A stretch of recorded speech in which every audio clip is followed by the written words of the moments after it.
katika jina la Yesu. Wewe ni muweza, unaweza yote na uliweza yote na unaweza yote. Tuko hapa, tunakusikia, tunakuelewa. Mesema nasi kupitia nyimbo, mesema nasi kupitia watumishi wako hawa. Baba, naomba neema yako itufunike wakati huu tunaposikia neno lako, tukiwa hapa uswana popote wanapotuangalia. E Bwana, tunakusihi mkono wako kamuhusike na kila mtu, ukifungua fahamu zetu na akili zetu na maisha yetu ya kila Mungu aliyeachilia moyo wake kuelekea kwako.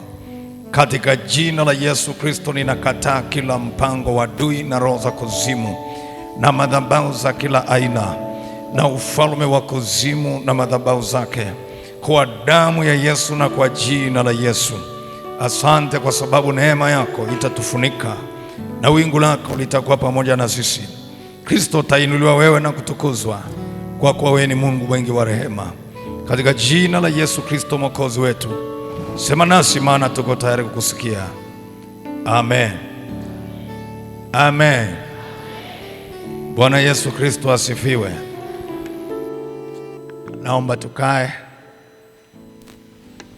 Tunamtukuza Mungu tena kwa ajili ya jioni ya leo, siku nyingine ambayo Mungu ametupa, au siku ya kwanza ya semina yetu katika usharika huu wa Uswa. Semina hii itakuwa ina rekodiwa, lakini pia tuna akaunti ya YouTube, tutakuwa tunarusha kwenye YouTube. Kwa wale ambao wana simu watakuwa wanatushirikisha tu, yatakuwa yanarushwa kwenye simu zao kulingana na kila siku tunavyokuendelea. Jina la Bwana libarikiwe. Lakini pia nitakupa namba ya YouTube, ukifungua unakutana na mafundisho mbalimbali na zaidi ya haya ambayo tunafundisha hapa. Bwana Yesu asifiwe. Kichwa ambacho kinatuongoza kama nilivyosema kwenye ibada ni nguvu ya toba katika maisha au eneo. Na asubuhi nimekuambia maana ya kutubu ni kugeuka. Kinachogeuka sio mwili, kinachogeuka ni nia. Hebu sema nia. Hebu sema nia tena. Nia ni maamuzi ambayo yanamuongoza mtu kutenda mabaya au kutenda mazuri. Yale maamuzi yakigeukia msalaba au yakageukia kwa Yesu, nia ya mtu inakamatwa na hicho ambacho amekigeukia. Hilo jambo la kwanza. Lakini jambo la pili, nia inapokamatwa, kula ambako nia imekamatwa ndiko unakotenda mapenzi ya hicho kitu kilichokamata nia yako. Huwezi kutenda tofauti na kilichokamata nia. Ndio maana unaweza kukuta Wakristo ni wazuri sana, lakini nia yake imekamatwa na mila, imekamatwa na mizimu, au imekamatwa na vitu fulani. Sasa kwa nje wewe utahakikisha kwamba unakuwa mtu ambaye unaunganika na watu mbalimbali, lakini nia, maamuzi, kuna kitu kinaamua ndani kwamba uishi maisha haya kwa sababu ndicho kilichokamata nia. Ndio maana anasema nia. Na ukisoma tena kwenye Biblia anasema vita vyetu vina uwezo katika nani? Katika Mungu, hata kuangusha ngome. Alafu akasema kitu kingine. Alafu zile ngome ya kwanza anasema tukiangusha mawazo na tukiteka nyara fikra zetu zipate kumtii nani? Kristo. Maamuzi au nia huwa inaingizwa kwenye nyara, inatekwa nyara. Unasikia Tanzania sasa hivi, unasikia kila siku watu wanakuambia ametekwa mtu fulani, ametekwa mtu fulani. Hakutekwa akiona. Wakati watekaji wanamkamata, wanafunga vyombo vya mawasiliano kwa mtu chochote, labda kwenye sauti au kwenye macho, wanakamata. Na wanapokuteka wanakupeleka mahali usikotaka. Kwa nini? Wamekuteka. Chochote kinachokuteka nyara kinaamua juu yako. Haleluya. Kwa hiyo nimesema nia isipogeuka, ukigeukia msalaba, nia yako inatekwa nyara na Kristo. Ukigeukia kwingine, hicho ulichokigeukia kinakuteka nyara. Kwa hiyo kikisha kuteka nyara, kinaamua juu yako. Nimesema kinaamua juu yako. Jamani, nimesema kinaamua juu yako. Kwa hiyo unaishi maisha ambayo yule aliyekamata nia ndiye anayaruhusu. Hujawahi kusikia mtu anakuambia sitaki kulewa lakini nalewa, na akilewa analia machozi? Nia, maamuzi yake yamekamatwa. Kwa hiyo hawezi kuamua kuacha, kinamwamulia. Kuna watu wanapenda kuokoka na kila semina ikitajwa anakuja mbele, lakini kama nia yake haijageuka, baada ya siku 2 3 amerudi kule nia ilikokamatwa. Jamani, haleluya! Kwa nini? Hisia zake ziliguswa na kilichokuwa kinafanyika. Hujawahi kwenda kwenye mpira, watu wanaangalia mpira, ananyanyua mguu mpaka anapiga mwingine teke? Sio mchezaji, ni hisia. Kwa kuna watu wanakuja kwenye semina wanakamatwa na hisia, lakini sio kwamba ni muzika. Nia imekamatwa na kitu kingine. Ulishawahi kuona mtu ameolewa anakuwa kama hajaolewa?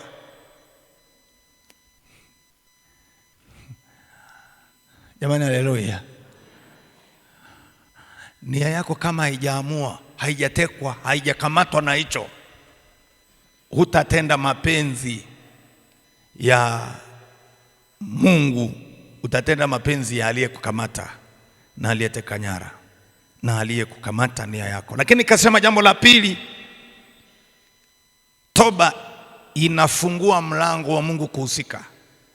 Hebu sema, inafungua mlango wa Mungu kuhusika. Ukitaka Mungu ahusike kwenye jambo lolote, ni toba ya ndani unayotubu kwa ajili ya makosa, dhambi na uovu uliofanyika kwa kuelewa au kutokuelewa. Jamani, haleluya! Jamani, haleluya!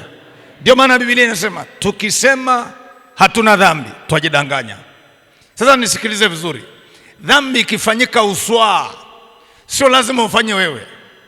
Aliyefanya ukiwepo wewe, ni lazima ili Mungu ahusike kuondoa ile dhambi, apate mtu atakayetubu, ile toba iwe mlango wa kuondoa ile dhambi, ili ile dhambi isikudhuru wewe au isikuumize wewe. Vinginevyo dhambi ikifanyika uswaa, kama hakuna watu waliotubu, maana yake ile dhambi iliyofanyika inakudhuru wewe, kwa sababu umo miongoni mwao. Ngoja niseme vizuri. Lutu alikuwa ni mtu wa Mungu. Jamani, haleluya! Sodoma na Gomora wakawa na dhambi zao za uzinzi na kusodomize. Lakini wakati Mungu anachoma Sodoma na Gomora, anamuondoa Lutu bila kumpa vitu vyake. Nyumba za Lutu, vitu vya Lutu viliisha. Ndio maana mke alikuwa jiwe la nini? Na chumvi, akiangalia vitu. Maana wamama hawaachage, huwa wanakamatwa na vitu. Kwa hiyo Mungu alipomwambia angalia mbele, yeye akaangalia nyuma. Hivyo kuangalia nyuma kawa jiwe. Lutu akaendelea.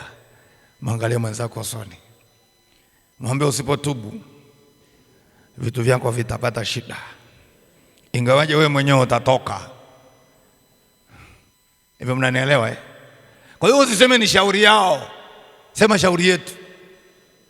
Yaani ukiona dhambi yote inafanyika mahali, unahusika 100%. Dhambi inayofanyika Tanzania inatuhusu.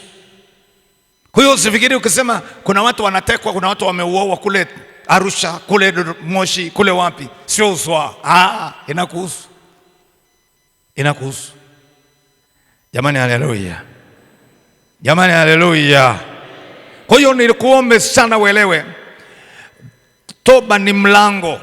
Kama unataka kufungua mlango kwenye familia yako, kwenye ndoa, kwa watoto, kwenye uzao, nitakuja kukuonyesha vitu fulani huko mbele tunapoendelea. Utaona tu muhimu wa kutubu, na kila mtu namuomba Mungu wa mbinguni aachilie upako wa kutubu kwa kiwango ambacho unafungua milango kila eneo. Mungu ahusike na maisha ya mtu mmoja mmoja, lakini ahusike na maisha ya familia, lakini maisha ya ukoo na maisha ya kijiji na eneo ambalo Mungu amekuweka, ili milango mingi ya Mungu kuhusika itokee katika maeneo unayokaa. Jina la Bwana libarikiwe. Jamani, jina la Bwana libarikiwe. Niendelee na kichwa kingine kidogo. Toba ni kinachosema toba ni kiini cha Injili. Hebu sema toba ni kiini cha Injili. Ukiona injili yoyote inayohubiriwa mahali haifikishi watu kwenye toba, ni sawasawa na mahindi yaliyoliwa kiini.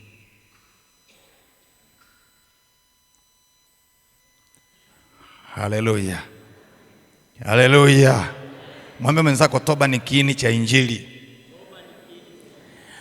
Kwa nini ni kiini? Yohana ambaye alimtangulia Yesu alikuja na ujumbe wa nini? Jamani, Yohana aliyemtangulia Yesu alikuja na ujumbe wa nini? Wa toba. Tubuni basi kwa maana ufalme wa mbinguni umefanyaje? Kwa nini anakuja na ujumbe wa toba? Anakuja na ujumbe wa toba kwa sababu umebeba kiini cha Injili. Zamani wandugu wale wa kwanza waliookoka waliishi kwenye toba kila wakati, na yale maisha ya walioishi nayo ya toba yaliwafanya wawe hai kila wakati.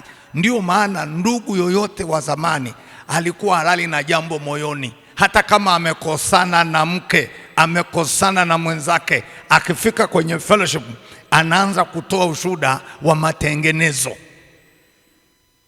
Jamani, haleluya. Leo hakuna ushuhuda. Siku hizi kuna vitu viwili vimepotea. Nenda katafuta ushuhuda. Ushuhuda ni wa mambo waliotendewa, sio wa maisha. Watu wengi wanasema nimenunua gari, nimenunua suti, nimefanyiwa hivi, lakini ushuhuda wa maisha yake, Mungu anavyomshindia juu ya maisha ya kiroho kukua, haupo. Kwamba Mungu anamsaidiaje kuona dhambi, haupo. Kwa nini? Kiini. Yamesema kiini. Yamesema kiini. Yamesema kiini. Yamesema kiini tena. Anasema hivi kwenye Mathayo mlango wa 3 mstari wa 2. Mathayo mlango wa 3 mstari wa 2. Mathayo mlango wa 3 mstari wa 2. Mathayo mlango wa 3 mstari wa 2 anasema, tubuni kwa maana ufalme wa mbinguni umefanyaje? Umekaribia. Tubuni kwa maana ufalme wa mbinguni umekaribia. Anasema ufalme wa mbinguni umekaribia. Kwa nini? Mstari wa 8. Angalia mstari wa 8 pale, anasema basi zaeni matunda yapasayo toba. Kumbe kila toba ina nini? Amesema ina matunda. Ni nini watu wanakuja kula? Ngoja niseme kitu kingine. Zamani watu wakiokoka, wakitubu, kama alikuwa mwizi au ameiba vitu, alikuwa anafanyaje? Mbona msemi kwa sauti kubwa? Siku hizi wakiokoka wachawi hawatoi uchawi, yakiokoka majambazi hayaleti vitu.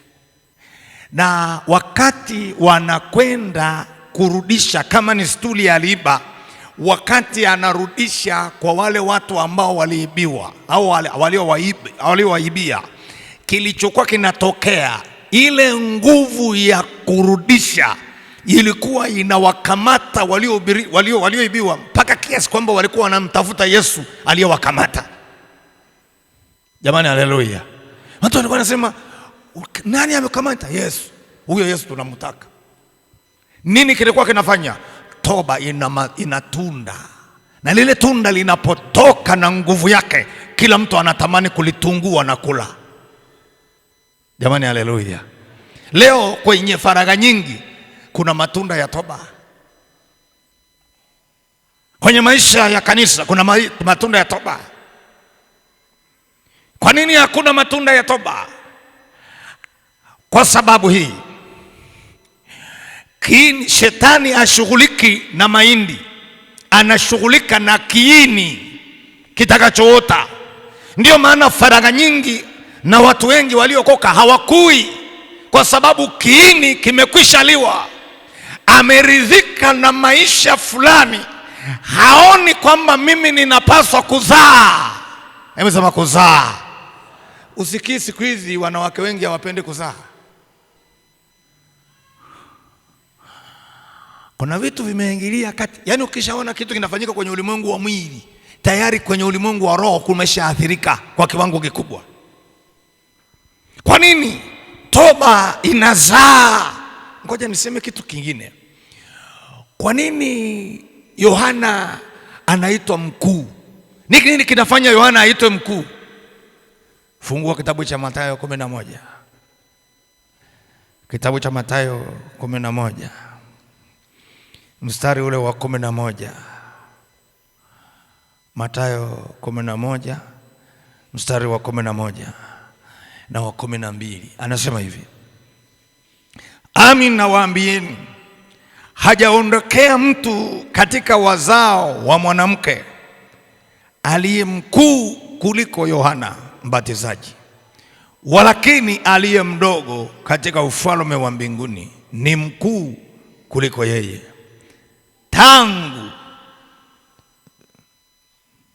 Tangu siku za Yohana Mbatizaji hata sasa, ufalme wa mbinguni hupatikana kwa nguvu, nao wenye nguvu. Malizia. Tangu zamani za Yohana, ufalme wa mbinguni hupatikana kwa nguvu. Yamesema kwa nguvu. Yamesema kwa nguvu. Na wenye nguvu wauteka. Kwa nini aseme tangu zamani au tangu wakati wa Yohana? Tangu anasema hivi tangu siku za Yohana Mbatizaji hata sasa, ufalme wa mbinguni hupatikana kwa nguvu, nao wenye nguvu. Nini kinamfanya Yohana aitwe mkuu? Unaona mstari wa 11. Amin nawaambieni, hajaondokeana mtu katika wazao wa mwanamke aliye mkuu kuliko Yohana. Nini kinamfanya Yohana aitwe mkuu? Jamani, haleluya. Wangapi wananisikia? Wangapi wananisikia? Wangapi wananiona? Aha. Nauliza, nini kinamfanya Yohana aitwe mkuu? Sikiliza sifa za Yohana. Yohana alikuwa anakula nzige na asali. Alafu Yohana alikuwa anavaa ngozi. Na Yohana alikuwa anakaa porini. Alikuwa hanaga hoteli ya kitalii. Alikuwa hana gari. Mavazi yake ni ngozi, chakula chake ni nzige na asali. Yuko porini. Nini kinamfanya aitwe mkuu?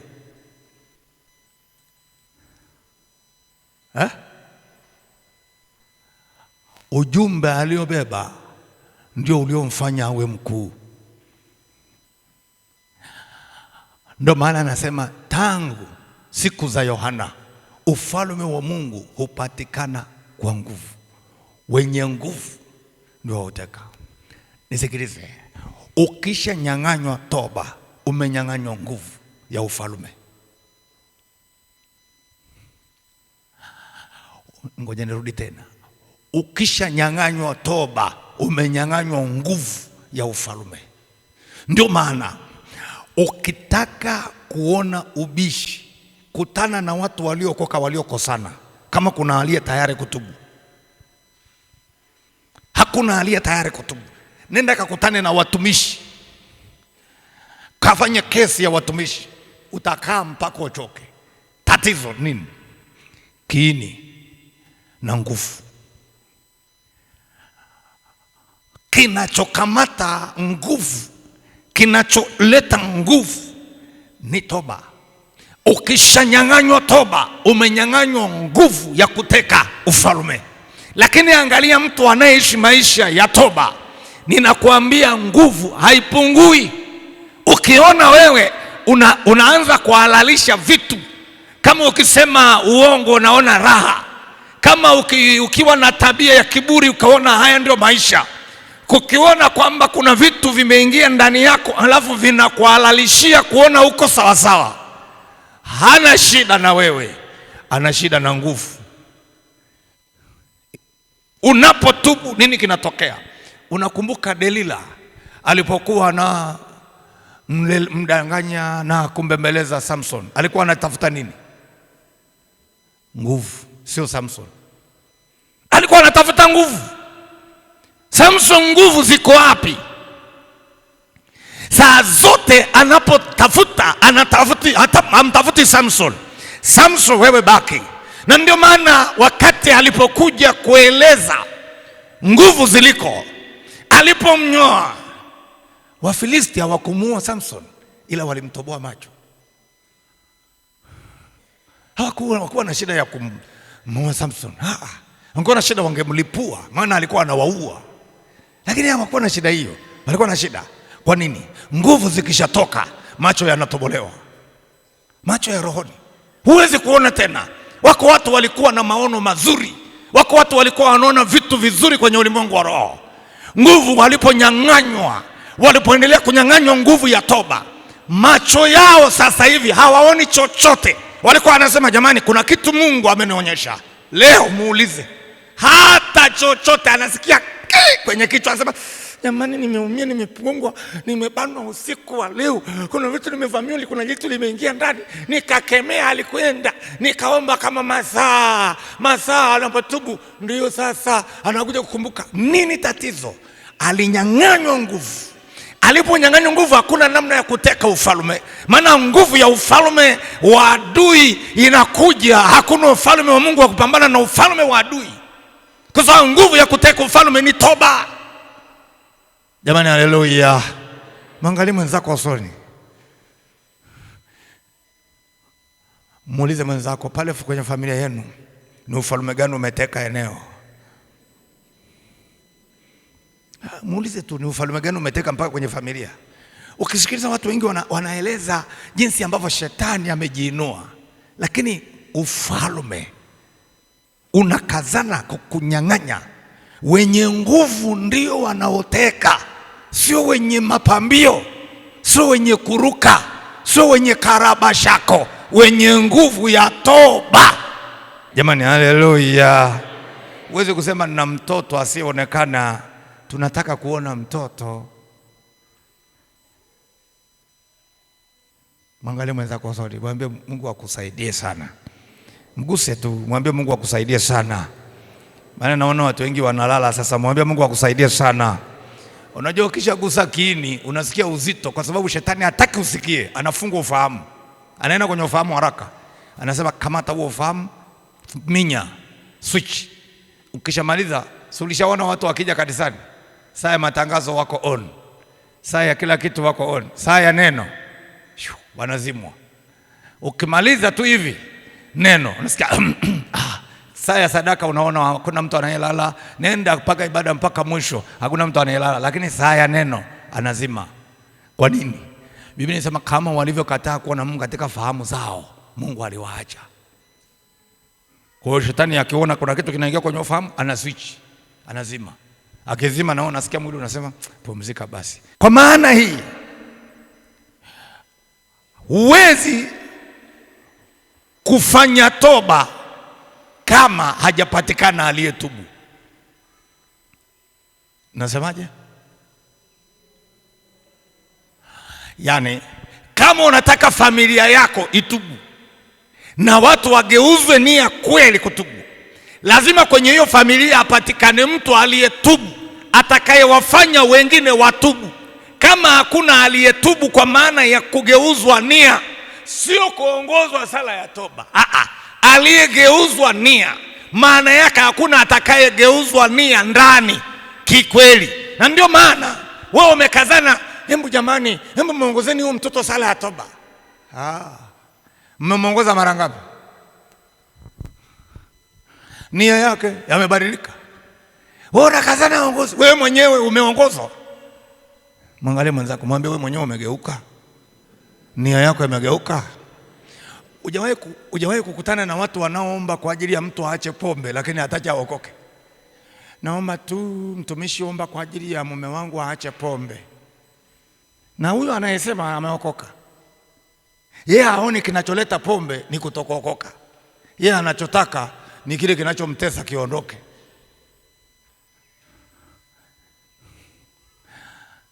Halo. Kwa nini hata yeye mwenyewe hajaokoka? Yaani maana yake hajatubu.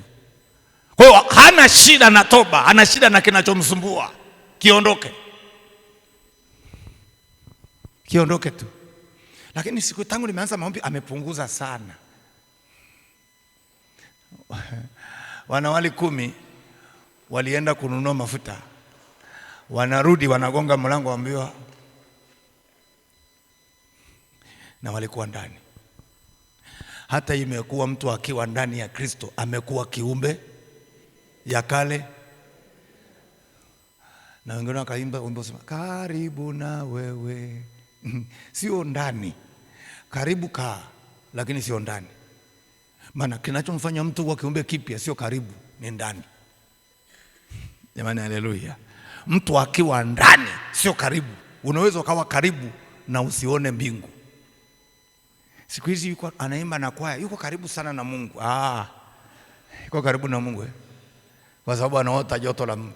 Kwani unafikiri kilichomfanya Petro akamkana Yesu ni nini? Si kwenda kuota moto na nani? Maana alikuwa karibu nao. Mwangalie mwenzako usoni, mwambie wewe kaa karibu tu, mwambie usiwe ndani.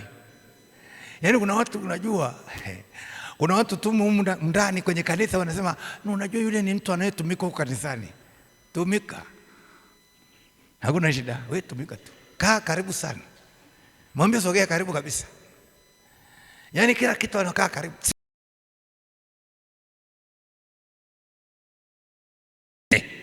Jamani, haleluya. Yaani unafyetuliwa kuwa mtu mwingine. Kwa nini? Kwa sababu uliyekaa ndani yake ndiye anayeamua staili ya maisha utakayoishi, sio wewe utaamua.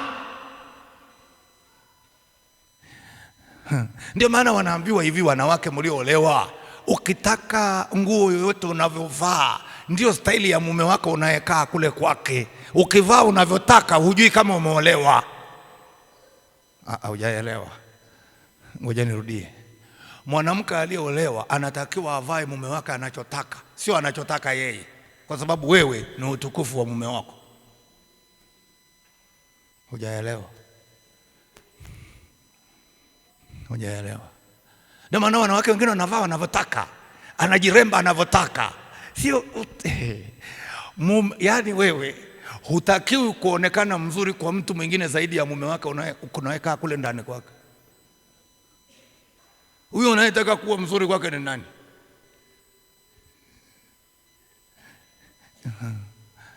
Utaelewa kesho.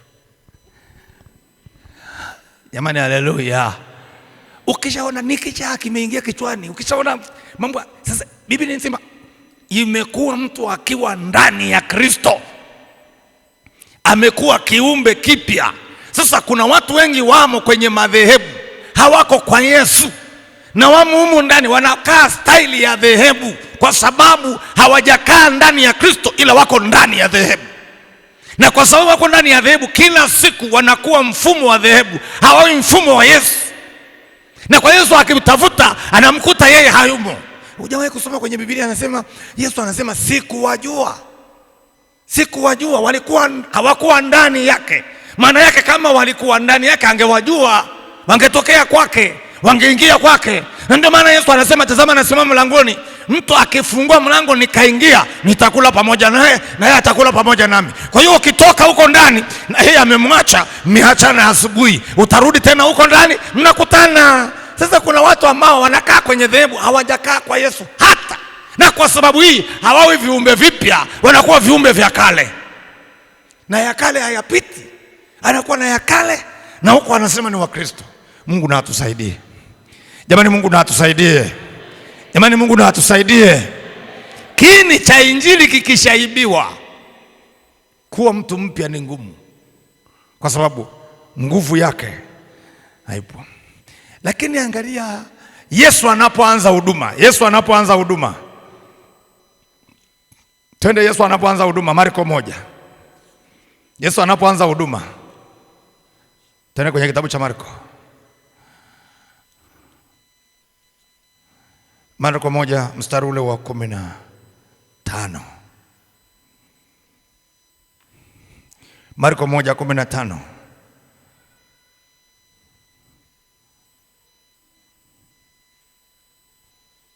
Anasema hivi, akasema, wakati umetimia na ufalme wa Mungu umekaribia, tubuni na kuiamini Injili. Jamani, haleluya! Jamani, haleluya! Anasema hivi, akasema wakati umetimia na ufalme wa mbinguni, ufalme wa Mungu umekaribia, tubuni na kuiamini Injili. Hapa hasemi tubuni kama Yohana, wala hasemi ninakaa mahali palipo juu palipoinuka. Pamoja na ile hayasema wakati umefanyaje, amesema wakati umetimia. Wakati umetimia. Kwa nini? Somo la msingi linasema hivi, tubuni basi mrejee, dhambi zenu zifutwe, zipate kuja nyakati. Amesema nyakati. Amesema nyakati. Kuna uhusiano uliopo kati ya toba na nyakati. Toba huwa inaleta nyakati nyingine. Kama ulikuwa na nyakati za kuteseka, toba inaleta nyakati mpya kwenye maisha ya mtu. Kama umetubu, nyakati ni zile zile unaishi, lazima uweka alama ya ulizo. Kwa nini naishi maisha yale wakati nyakati zangu zilikuwa zibadilishwe na toba? Ndio maana anaanza kusema wakati. Amesema wakati umetimia, tubuni na kuiamini Injili. Jamani, haleluya! Jamani, haleluya! Hapa analeta kitu kingine, imani. Imani ni kuwa na hakika ya mambo yatarajiwayo, ni bayana ya mambo yasiyoonekana. Kwa hiyo toba inafufua imani mpya, ambayo hiyo imani inakuachanisha na kila kifungo kilichokufunga kutoka kwenye eneo lolote. Jamani, haleluya! Maana kinachoachilia ukombozi wa maisha ya mtu ni damu ya Yesu. Na ndio maana Biblia inasema nao wakamshinda kwa damu. Maana yake anaposema wakati umetimia, hakuna kitakachoshindikana, hata kama kiko wapi, kwa sababu yeye anaposema tubuni na kuiamini Injili. Injili ni uweza wa Mungu letao nini? Wokovu kwa kila aminie. Jina la Bwana libarikiwe. Mwangalie mwenzako usoni tena, muulize wewe, nguse basi hata kwenye bega, muulize wewe, kiini kipo au kilishaliwa na panya?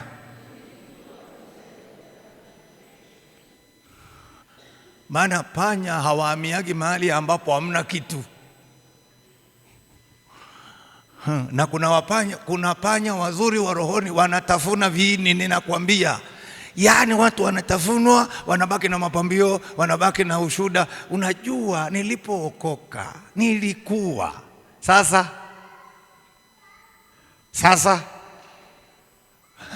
Biblia inasema hivi, sikiliza sasa, wakati uliokubalika. Na hiyo unayoishi wakati ule, maana yake wakati ule uliota. Sasa hivi kuna kajamaa kamekutana, si kuna watu wanaotesha mahindi alafu panya wanapitia shambani Hata sasa hivi kuna panya kule shambani wanakata, wakati nani sasa hivi wanakata maharage. Nimeenda kule nilikuwa kule Olomoloko, sehemu moja ya Monduli nani Longido kule juzi kwenye Pentekoste. Nakuta kuna watu shambani wanapiga dawa, wengine wanaweka dawa ya kuua panya kwenye mashamba. Kwa nini? Panya wanafuataga mahali penye kitu. Hamna kitu huwezi kuona panya. Kiini kikishaliwa huwa kuna katabia fulani kananyonyuka, kauchungu. Nimesema kauchungu. Nimesema kauchungu. Biblia inasema hivi, mkiangalia, tafuteni kwa bidii kuwa na amani na watu na huo utakatifu ambao hakuna atakayemwona Mungu asipokuwa nao. Alafu akasema hivi, mkiangalia sana neema ya Mungu, neema ya Mungu, neema ya Mungu, shina la uchungu. Kwa hiyo kinachofanya shina lichipuke ni neema kupungua, sio kwamba inaondoka. Sikiliza mama, ngoja nikwambie, mpendwa yoyote aliyeokoka akishaliwa kiini lazima awe na mambo mawili. Cha kwanza manung'uniko, cha pili uchungu.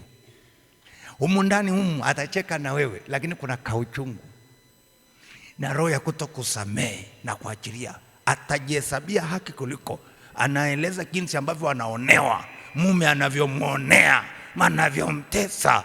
Alafu anaangalia watu, haangalii shetani.